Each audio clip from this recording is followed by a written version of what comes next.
Hi all, welcome back to my channel. ಇವತ್ತಿನ recipe ಬಗ್ಗೆ ಹೇಳೋದಾದರೆ, ಈ ರೆಸಿಪಿನ ನೀವು ಕೇವಲ 10 ನಿಮಿಷದಲ್ಲಿ ಮಾಡಬಹುದು. 1 ಕಪ್ ಗೋಧಿ ಹಿಟ್ಟಿದ್ರೆ ಸಾಕು, ಬೆಳಗಿನ ಉಪಹಾರ ರೆಡಿ ಆಯಿತು ಅಂತ ಅಂದ್ಕೊಂಬಿಡಿ. ಹಾಗಿದ್ರೆ ಬನ್ನಿ ಯಾವ ರೀತಿ ಈ ರೆಸಿಪಿನ ಮಾಡೋದು ಅಂತ ನಾನು ಈ ವಿಡಿಯೋನಲ್ಲಿ ತಿಳಿಸ್ಕೊಡ್ತೀನಿ. ನಾನಿಲ್ಲಿ 1 ಕಪ್ ಆಗೋವಷ್ಟು ಗೋಧಿ ಹಿಟ್ಟನ್ನ ತಗೊಂಡಿದ್ದೀನಿ. ಅದಾದಮೇಲೆ ಅರ್ಧ ಚಮಚದಷ್ಟು ಜೀರಿಗೆನ ಸೇರಿಸ್ಕೊಳ್ಳಿ. ನಂತರ ಇಲ್ಲಿ ತುರಿದಿರುವಂಥ ಕ್ಯಾರೆಟ್ನು ಸೇರಿಸ್ಕೊಳ್ಳಿ. ಅದಾದಮೇಲೆ 1 ಈರುಳ್ಳಿನ ಚಿಕ್ಕದಾಗಿ ಕಟ್ ಮಾಡ್ಕೊಂಡಿದ್ದೀನಿ, ಅದನ್ನು ಕೂಡ ನಾನಿಲ್ಲಿ ಹಾಕ್ಕೊತಾ ಇದ್ದೀನಿ. ಚಿಕ್ಕದಾಗಿ ಕಟ್ ಮಾಡಿರುವಂಥ ಕರಿಬೇವಿನ ಸೊಪ್ಪನ್ನು ಸೇರಿಸ್ಕೊಂಡೆ. ಅದಾದಮೇಲೆ ಕೊತ್ತಂಬರಿ ಸೊಪ್ಪನ್ನ ಹಾಕ್ಕೊಳ್ಳಿ. ಇದಕ್ಕೆ ರುಚಿಗೆ ತಕ್ಕಷ್ಟು ಉಪ್ಪನ್ನ ಸೇರಿಸ್ಕೊಳ್ಳಿ. ನಂತರ ನಾನಿಲ್ಲಿ ಹಸಿಮೆಣಸಿನ್ಕಾಯಿ ಪೇಸ್ಟ್ನ ಹಾಕ್ಕೊತಿದ್ದೀನಿ. ನೀವು ಜಾಸ್ತಿ ಖಾರ ತಿನ್ನೋರಿದ್ದರೆ ಜಾಸ್ತಿನೂ ಸೇರಿಸ್ಕೊಬೋದು. ಅದಾದಮೇಲೆ 1 ಗ್ಲಾಸ್ ಆಗುವಷ್ಟು ನೀರನ್ನ ಹಾಕ್ಕೊತಾ ಇದ್ದೀನಿ. ನಾನು ಯಾವ ಅಳತೆಯಲ್ಲಿ ಹಿಟ್ಟು ತಗೊಂಡಿದ್ನೋ ಅದೇ ಗ್ಲಾಸ್ ಅಳತೆಯಲ್ಲಿ ನಾನಿಲ್ಲಿ 1 ಗ್ಲಾಸ್ ಆಗುವಷ್ಟು ನೀರನ್ನ ಸೇರಿಸ್ಕೊಂಡು ಇವಾಗ ಇದನ್ನು ಚೆನ್ನಾಗಿ ಮಿಕ್ಸ್ ಮಾಡ್ಕೊಳ್ಳಿ. ನೋಡಿ, ಮಿಕ್ಸ್ ಮಾಡ್ಕೊಂಡಿದ್ದು ಆದಮೇಲೆ ತಿರ್ಗಾ ನಾನು ಅದೇ ಗ್ಲಾಸಿಂದ 1 ಗ್ಲಾಸ್ ಆಗುವಷ್ಟು ನೀರನ್ನ ಸೇರಿಸ್ಕೊತಾ ಇದ್ದೀನಿ. ನಾನಿಲ್ಲಿ 1 ಗ್ಲಾಸ್ ಹಿಟ್ಟಿಗೆ 2 ಗ್ಲಾಸ್ ಆಗುವಷ್ಟು ನೀರನ್ನ ಸೇರಿಸ್ಕೊಂಡಿದ್ದೀನಿ. ಇದನ್ನು ಇವಾಗ ನೀವು ಚೆನ್ನಾಗಿ ಕಲಿಸ್ಕೊಬೇಕಾಗತ್ತೆ.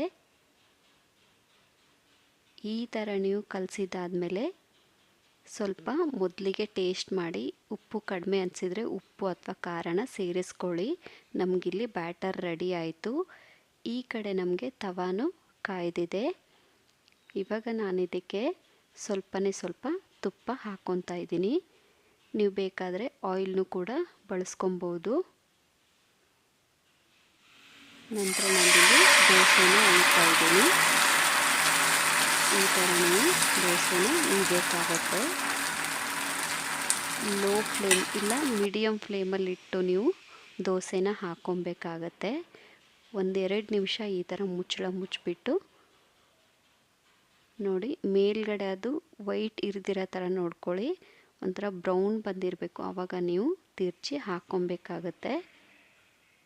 ನೋಡಿ, 2 ಬದಿಗೆ ದೋಸೆನ ಬೇಯಿಸಿದ್ರೆ ರೆಡಿ ಆಯಿತು. ನೋಡಿ ಎಷ್ಟು ಚೆನ್ನಾಗಿ ಬೇಯ್ದಿದೆ ಅಂತ. ತುಂಬ ಈಸಿ ಇದೆ ಮಾಡೋದು. ನಂತರ ನಾನಿಲ್ಲಿ ಇನ್ನೂ ಒಂದು ದೋಸೆನ ನಿಮಗೆ ತೋರಿಸ್ಕೊಡ್ತಿದ್ದೀನಿ. ಗಡಿಬಿಡಿ ಏನು ಬೇಡ, ಮೀಡಿಯಮ್ ಫ್ಲೇಮಲ್ಲೇ ಇಟ್ಟು ನೀವು ದೋಸೆನ ಹುಯ್ದು ಅದು 2 ಕಡೆ ಚೆನ್ನಾಗಿ ಬೇಯಿಸ್ಕೊಳ್ಳಿ. ನೀವು ಹೈ ಫ್ಲೇಮಲ್ಲಿ ಏನಾದರೂ ಇಟ್ಟರೆ ಅದು ಬೇಯಲ್ಲ, ಹಸಿ ಬಿಸಿ ಹಾಗೇ ಇರುತ್ತೆ. ಸೊ ಇದನ್ನು ಲೋ ಫ್ಲೇಮಲ್ಲೇ ಇಟ್ಟು 2 ಬದಿಗೆ ಚೆನ್ನಾಗಿ ಬೇಯಿಸ್ಕೊಂಡ್ರೆ ನಿಮಗಿಲ್ಲಿ ನೋಡ್ಬೋದು ಗೋಧಿ ಹಿಟ್ಟಿನ ದೋಸೆ 10 ಮಿನಿಟ್ಸಲ್ಲೇ ರೆಡಿ ಆಗುತ್ತೆ. ಸೊ ನೋಡಿ ಎಷ್ಟು ಸಾಫ್ಟಾಗಿ ಬಂದಿದೆ ಅಂತ.